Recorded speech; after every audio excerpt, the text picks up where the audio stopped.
Hello everyone, Manufactured Collectibles here with yet another 1/6 scale unboxing and review video. And today we'll take a look at Infamous Shadow Void, also known as Proxima Midnight from Avengers Infinity War. Guys, I want to give a huge shout out to my friends at Kitchen for sending me this figure. If you want to get this one, make sure you check them out. I put the link in the description below. Also, if you are new to the channel and you want to check out the latest Hot Toys releases, posting videos, figure previews, and now 6 scale and filter videos, make sure you hit the subscribe button and the notification icon so you don't miss anything. Alright guys, enough with the talking, let's start with the unboxing. So without further ado, let's get started. Alright guys, and here we have the box, and as you can see we have a nice picture of Proxima Midnight in the front. This is the side, this is the back of the box with all the colors and warnings, small pieces, do not eat it. This is the other side, this is the bottom, Infamous Shadow Void, last but not least the top, Infamous Shadow Void. Alright guys, so now let me open this up and see what else we have inside this box. And let me take this out, and as you can see we have the figure. Yes, it doesn't come with a lot, don't worry, I'm gonna show you pretty much everything.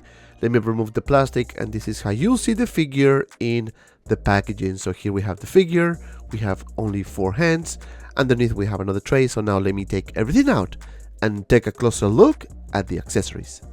And here we have all the accessories, and yes, there's not a lot. So first we're gonna start with this spear, and as you can see, very nicely painted. You can see the design, some weathering if you will, not that much. This is the other side. I kind of like that translucent effect over here. It's more like a blade type of effect, right?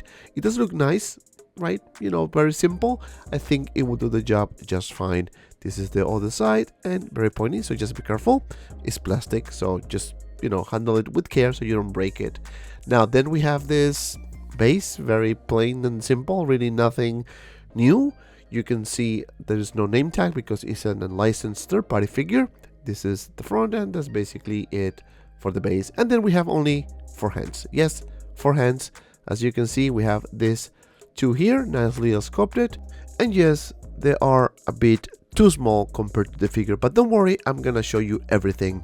Now let's take a closer look at the figure itself. And as you can see, we have Proxima Midnight here. It looks okay, it looks okay. There is some issues with the arms, which we're gonna go over later. And this figure stands about 12 and a bit inches tall. Alright guys, so now let's take a closer look at the details on the head sculpt. But let me tell you, it doesn't look that bad. For a third-party company, I think it does look okay. Not perfect, okay. You can see the paint application in the front with the blue. You can see the horns, nicely done. I think it looks seamless. It is pretty interesting because we have half of the hair is plastic, the other half is rooted hair. The color doesn't match as good, but I think it will do the job just fine. I'm not too picky about it. There's a lot of details going on in the armor as well. This is the top, and as you can see here, we have the neck. The body looks okay, right? But the problem is with this arm, right? It's kind of smaller. It's actually both of the arms are smaller, but the gauntlet, you can see the rubbery material on the suit. I don't know about the durability because, again, I don't know. You know, only time will tell, but I can tell you that you can do really nice poses with this one. You can see the pattern all over the suit. You can see the golden, silver, and black colors, which I like. Now the color on the golden color is very similar to the gauntlet, the Infinity Gauntlet, which I'm gonna show you in one of the poses. You can see the knee pads here. Those are kind of like attached, so I think I unglue it, so you don't have to do that. So please don't do it. Now this is the feet. You can see nicely painted. Love the weathering as well, same as the bottom of the feet. This is the other leg, the bottom, a lot of weathering, so pretty good. This is the other side. This is the back, and again you can see the material, which is a rubbery type of material. You can do some really good poses for sure, but I don't know if over time it might crack the suit, right? You can see those stitches. I don't like how that looks, but the hair covers it, so I'm okay with that. Now for the articulation, you can move the head up and down this much, and to the sides this much. For the arm, you can lift it for about this much, forward for about this much, and back for about this much. Not bad. You can bend it about this much, and you have some swivel here on the thighs and the classic pec articulation on the hand. Now for the torso, you have some swivel here, as you can see, and some up crunch. Not bad actually. For the legs, you can do a split. Again, be careful with the material. Some swivel on the thighs. You can lift it forward about this much and back for about this much. Then you can bend the knee like that, so it's really weird. The legs are too long, and you have the classic pec articulation on the feet. And yes, the arms are very short. And it could be an issue. Now let's do some comparison here. Here we have Black Widow next to Proxima Midnight, and as you can see, Proxima Midnight is taller. For the next one we have the Wasp, and almost right, but the head sculpt looks a bit tinier compared to the Wasp's head sculpt. And last but not least, one of my favorites, we have the Space Wizard, aka Ebony Maw from Infinity War. Alright guys, enough of the comparison, let's do some poses.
Alright guys, my final thoughts about this figure is actually okay. Start with the likeness. I think this is a very decent representation of Proxima Midnight as seen in the Infinity War movie. Now the issue that I have with this figure is the proportion of the body. Yes, the arms are too short, yes, the legs are too long, and yes, the head sculpt looks a bit smaller in proportion of the figure, but it doesn't look that bad. This figure doesn't come with a lot of accessories, only the spear, a few hands, and that's basically it. The articulation, however, is pretty decent, so you can do really nice dynamic poses, and why not put all the figures together with the Thanos, with Ebony Maw. If you can get the other two guys, it will look just fine. And because of that, my final score is 7.5 out of 10. And if you made it this far, thank you so much for watching. Please don't forget to like and subscribe to my channel. Also guys, don't forget to follow me on my Instagram and Facebook group 6Scale Media for anything related 1/6 figures, both links in the description below. And if you have some time, check out these two cool videos. And as always, be well and see you around in the next video.